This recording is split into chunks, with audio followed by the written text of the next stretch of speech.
जय हिंद मेरे प्यारे दोस्तों, हमारे इस चैनल लेक्चर में आपका स्वागत है। अगर बात करेंगे, यहाँ पे स्क्रीन पर आपको दिख रहा होगा कि 24 दिसंबर 2025 को उत्तराखंड पब्लिक सर्विस कमीशन के द्वारा वैज्ञानिक अधिकारी उत्तराखंड विधि विज्ञान प्रयोगशाला, इसके लिए यहाँ पर विज्ञप्ति अपडेट किया गया साइंटिफिक ऑफिसर्स के लिए। फॉरेंसिक जो साइंस लेबोरेटरी है उसके अंतर्गत पे, ये चीज़ भी मैं क्लियर कर दूँ, साइंटिफिक जो ऑफिसर्स है, फॉरेंसिक जो साइंस लेबोरेटरी है उत्तराखंड विधि विज्ञान प्रयोगशाला के अंतर्गत पे, इस पर विज्ञप्ति अपडेट किया गया। पूरा इन्फॉर्मेशन हम शॉर्टली रूप से देख लेंगे, जो भी आपके फॉर्म फिल करने के लिए जानने के लिए यहाँ पर इंपॉर्टेंट हो जाता है। कौन इसके लिए इसके अंतर्गत पे एलिजिबल होगा, बनी रहेगा। जो न्यू स्टूडेंट इसके अंतर्गत पे जुड़े, यदि आपके द्वारा हमारे इस चैनल एक्सटीएम को सब्सक्राइब नहीं किया तो सब्सक्राइब कीजिए तथा बेल आइकन को प्रेस कीजिएगा, ताकि जो भी कंटेंट, जो भी इन्फॉर्मेशन हमारे द्वारा आपके लिए प्रोवाइड किया जाता है तो उसका नोटिफिकेशन आपके पास समय पर अवेलेबल हो जाएगा। उत्तराखंड लोक सेवा आयोग है, जिसका हेडक्वार्टर हरिद्वार है, 24940 इसका ऑफिशियल पिन कोड नंबर है। वेबसाइट की बात करेंगे तो psc.uk.gov.in है। अगर नोटिफिकेशन अपडेट की बात करेंगे तो 24 दिसंबर 2025 को इसका नोटिफिकेशन अपडेट किया गया है, 24 दिसंबर 2025 को। लेकिन आप फॉर्म फिल करने के लिए यहाँ पर पोर्टल चालू कर दिया जाएगा 30 दिसंबर 2025 से, 30 दिसंबर 2025 से, और इसका क्लोजिंग डेट है 19 जनवरी 2026, 19 जनवरी 2026 इसका क्लोजिंग डेट होगा। अगर फीस पेमेंट की बात करेंगे तो नेट बैंकिंग या डेबिट क्रेडिट जो भी फैसिलिटी होगा, उसका फीस पेमेंट का जो क्लोजिंग डेट होगा 19 जनवरी 2026 इसका क्लोजिंग डेट होगा। और इसके अंदर की बात करेंगे तो ऑनलाइन जो इसके अंतर्गत आवेदन प्रक्रिया पूर्ण करने के पश्चात ऑनलाइन आवेदन पत्र की जो प्रविष्टियों में संशोधन या परिवर्तन, अगर फॉर्म पे कोई मिस्टेक होता है तो आप करेक्शन कर सकते हैं 27 जनवरी से लेकर 5 फरवरी 2026 तक। और उसके बाद की बात करेंगे तो प्रमाण पत्रों की स्वप्रमाणित छायावर्ती ऑनलाइन आवेदन के प्रिंट आउट के साथ आयोग कार्यालय में जमा करने का जो क्लोजिंग डेट है 20 फरवरी 2026 इसका क्लोजिंग डेट है। ये चीज़ भी ध्यान रखना, ठीक है। इसका डॉक्यूमेंट वेरिफिकेशन होना है, डॉक्यूमेंट सबमिट होनी है, प्रिंट आउट इसको सबमिट करना है 20 फरवरी 2026 तक। इसका जो क्लोजिंग डेट है फॉर्म फिल करने का यहाँ पर 19 जनवरी 2026 है, और 30 दिसंबर 2025 से फॉर्म फिल के लिए यहाँ पर पोर्टल इनके द्वारा चालू कर दिया जाएगा। ये चीज़ भी ध्यान रखना, इसलिए समय पर अपना फॉर्म फिल करके आयोग में प्रोवाइड कर सकते हैं आराम से। 19 जनवरी के बाद में भी आराम से आपके पास में लगभग आपके पास में 1 महीने का समय अवेलेबल रहता है, तो आप उसमें भी सबमिट कर सकते हैं। इसलिए मेरा थोड़ा सा सुझाव रहेगा कि आप समय पर अपना फॉर्म फिल करके आप कोरियर कर सकते हैं, ठीक है ना। ये चीज़ भी याद देना, इसीलिए मैंने एड्रेस आपको प्रोवाइड करता हूँ, जैसे कि ये एड्रेस इसके अंतर्गत पे दिया गया है। इस एड्रेस में आपको सबमिट करनी है। उत्तराखंड लोक सेवा आयोग हरिद्वार 249404 इसका ऑफिशियल पिन कोड नंबर है, इसमें सबमिट हो जाता है, ठीक है। आगे बढ़ते हैं। उसके बाद में यहाँ पर क्या चीज़ है, लगभग 49 पेज का PDF है, इसमें इन्फॉर्मेशन इनके द्वारा प्रोवाइड किया गया है। आगे है 3 पेज में भी बहुत सारे पॉइंट दिया गया है, और उसके बाद 4 नंबर का भी है। और इसके बाद में यहाँ पे थोड़ा सा निकल के आ रहा है, ठीक है। टोटल अनुभाग के अंतर्गत पे जो साइंटिफिक जो ऑफिसर्स है फॉरेंसिक साइंस लेबोरेटरी के अंतर्गत पे, यहाँ पर अनुभागवार कुल रिक्तियों की संख्या 3 पोस्ट है इसके अंतर्गत पे दिया गया है। जैसे कि यहाँ पर बात करेंगे, सबसे पहले वैज्ञानिक अधिकारी के लिए भौतिकी तथा प्राक्षेपिकीय अनुभाग के अंतर्गत पर टोटल 1 पोस्ट है, वो भी अनुसूचित जाति के लिए। सेकंड है, उसके बाद में वैज्ञानिक अधिकारी हो गया, प्रलेख परीक्षण अनुभाग के अंतर्गत पे 1 पोस्ट दिया गया है। और उसके बाद की बात करेंगे, वो भी क्या है, उत्तराखंड अन्य पिछड़ा वर्ग के लिए। थर्ड नंबर है वैज्ञानिक अधिकारी है कंप्यूटर फॉरेंसिक अनुभाग के अंतर्गत पे 1 पोस्ट दिया गया, वो भी जनरल के अंतर्गत पे। टोटल 3 पोस्ट है, जनरल के अंतर्गत पे 1 है, अनुसूचित जाति के लिए 1 सीट है। और उसके बाद में अन्य पिछड़ा वर्ग के लिए यहाँ पर अगर बात करेंगे तो अदर बैकवर्ड क्लास के अंतर्गत पे ये टोटल 1 पोस्ट इसमें भी इंक्लूड किया गया है। देखिए यहाँ पर अगर बात करेंगे तो रिक्तियों की जो श्रेणी में उप श्रेणी यहाँ पर बटा है कैटेगरी सब कैटेगरी के अंतर्गत पे।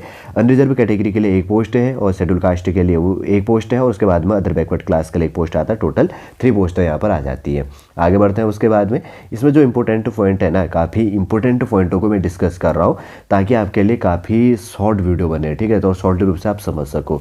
सबसे पहले इंपॉर्टेंट एजुकेशन क्वालिफिकेशन है। सबसे पहले वैज्ञानिक अधिकारी भौतिकी तथा इसके अंतर्गत प्राक्षेपिकी अनुभाग के अंतर्गत पे, ठीक है ना, जो बैलिस्टिक जो सेक्शन के अंतर्गत यहाँ पर बात कहा गया है। और भौतिकी की बात करेंगे तो सबसे पहले अनुसूचित जाति के लिए जो 1 सीट बच्चा है। फिजिक्स एंड अगर बात करेंगे तो इसके अंतर्गत पे क्या है, बैलिस्टिक्स जो सेक्शन है उसके लिए प्राक्षेपिकी जिसको कहा जाता है, ठीक है ना। और उसके बात करेंगे तो आगे है यहाँ पर सबसे पहले एजुकेशन क्वालिफिकेशन जो इसमें इंक्लूड, सबसे पहला पॉइंट है इसके अंतर्गत पे, ये देखिए ऊपर मैं थोड़ा सा स्क्रॉल कर देता हूँ, ये है, ठीक है। किसी भी मान्यता प्राप्त संस्थान से आपके पास में क्या होना चाहिए, साइंटिफिक ऑफिसर्स के अंतर्गत में फिजिक्स एंड जो बैलिस्टिक्स जो सेक्शंस के अंतर्गत की बात करेंगे तो पहला पॉइंट है, किसी मान्यता प्राप्त विश्वविद्यालय से आपके पास में फिजिक्स भौतिक विज्ञान के अंतर्गत पे या विधि विज्ञान फॉरेंसिक साइंस में एमएससी तथा स्नातक स्तर पर एक विषय के रूप में भौतिकी या रसायन विज्ञान उत्तीर्ण होना चाहिए। एमएससी इन फिजिक्स होना चाहिए, एमएससी इन जो फॉरेंसिक जो साइंस है विद फिजिक्स और केमिस्ट्री के अंतर्गत पे as on of the subject of the जो इसके अंतर्गत पे कहा गया graduation level from recognised university. Second point इसके अंतर्गत पे कहा गया है कि विधि विज्ञान प्रयोगशाला या संस्थान में कम से कम 5 वर्ष का विश्लेषणात्मक आपके पास में अनुभव होना चाहिए। लेबोरेटरी ऑफ जो इंस्टीट्यूट है इसके अंतर्गत पे एटलीस्ट यहाँ पर 5 ईयर्स जो एनालिटिकल से एक्सपीरियंस है इन फॉरेंसिक जो साइंस है लेबोरेटरी के अंतर्गत पे, तब आप इसके अंतर्गत पे एलिजिबल होंगे। सेकेंड नंबर की बात करेंगे तो इसके अंतर्गत पे यहाँ पर है वैज्ञानिक अधिकारी के लिए प्रलेख परीक्षण के अंतर्गत अनुभाग एक पोस्ट के लिए अदर बैकवर्ड क्लास के लिए साइंटिफिक ऑफिसर्स के अंतर्गत पे, ठीक है ना, डॉक्यूमेंट के अंतर्गत प्रलेख जो परीक्षण इसके अंतर्गत पे किया जाता है, एग्जामिनेशंस जो सेक्शंस के अंतर्गत पे प्रलेख परीक्षण अनुभाग के अंतर्गत पे। इसमें एजुकेशन क्वालिफिकेशन है किसी भी मान्यता प्राप्त विश्वविद्यालय से भौतिकी फिजिक्स ऑब्लिक केमिस्ट्री के अंतर्गत पे एमएससी होना चाहिए या विधि विज्ञान के अंतर्गत पे, जैसे स्पेशलाइजेशंस कहा गया है फॉरेंसिक जो इसके अंतर्गत पे विधि विज्ञान के अंतर्गत पे फॉरेंसिक साइंस इंक्लूड होगा में एमएससी के साथ फॉरेंसिक डॉक्यूमेंट्स में स्पेशलाइजेशंस तथा स्नातक स्तर पर ग्रेजुएशन स्तर पर आपका एक सब्जेक्ट के रूप में भौतिक विज्ञान या रसायन विज्ञान आपके पास में उत्तीर्ण होना चाहिए। ठीक है, ये चीज़ भी आपको ध्यान रखना है फिजिक्स केमिस्ट्री के अंतर्गत पे। और उसके बाद में बी कहा गया इसके अंतर्गत पे विधि विज्ञान प्रयोगशाला या संस्थान में कम से कम 5 वर्ष का आपका विश्लेषणात्मक अनुभव एक्सपीरियंस होना चाहिए, at least 5 years analytical experience in forensic science laboratory और इंस्टीट्यूशंस, ये चीज़ भी अपने को ध्यान में रख लेना है। फिर उसके बाद में इसके अंतर्गत पे वैज्ञानिक अधिकारी है कंप्यूटर फॉरेंसिक अनुभाग के अंतर्गत पे एक पोस्ट है अनरिजर्व कैटेगरी के लिए जो साइंटिफिक जो ऑफिसर है इसके अंतर्गत पे कंप्यूटर फॉरेंसिक्स सेक्शंस के अंतर्गत पे।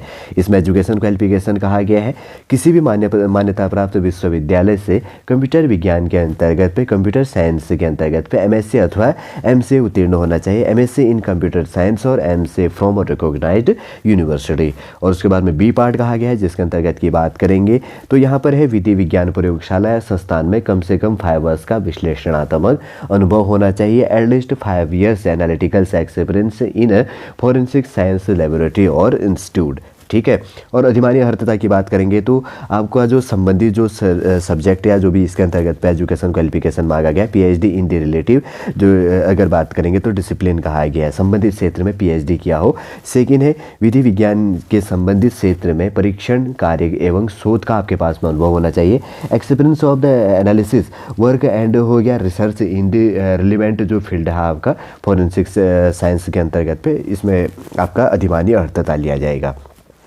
आगे बढ़ते हैं, उसके बाद में अन्य अधिमान्य अर्हता की बात करेंगे। उसके बाद जुड़ेगा आपका प्रादेशिक सेना में कम से कम 2 वर्ष का जॉब किया, एनसीसी का बीएससी प्रमाण पत्र आपके पास में अवेलेबल होगा, ये चीज़ है। ठीक है, ये एजुकेशन क्वालिफिकेशन देख लिया आपने। एज लिमिट की बात करेंगे, आपका एज काउंट होने वाला है, आपका मिनिमम एज लिमिट 21 और मैक्सिमम 42 है। आयु गणना के लिए जो है विनिश्चायक तिथि जो है 1 जुलाई 2025, मतलब ये हो गया कि 1 जुलाई 2025 में आपका एज मिनिमम 21 और मैक्सिमम 42 होना चाहिए। आपका डेट ऑफ बर्थ 1 जुलाई 2004 से लेकर 2 जुलाई 1983 के बीच में, 2 जुलाई 1983 के बीच में होना चाहिए, न इससे आगे न पीछे। ठीक है, और जो भी कैटेगरी है schedule type, schedule caste etcetera, जिसको भी एज रिलैक्सेशन दिया जाता है उसमें आपको एज में छूट दी जाएगी।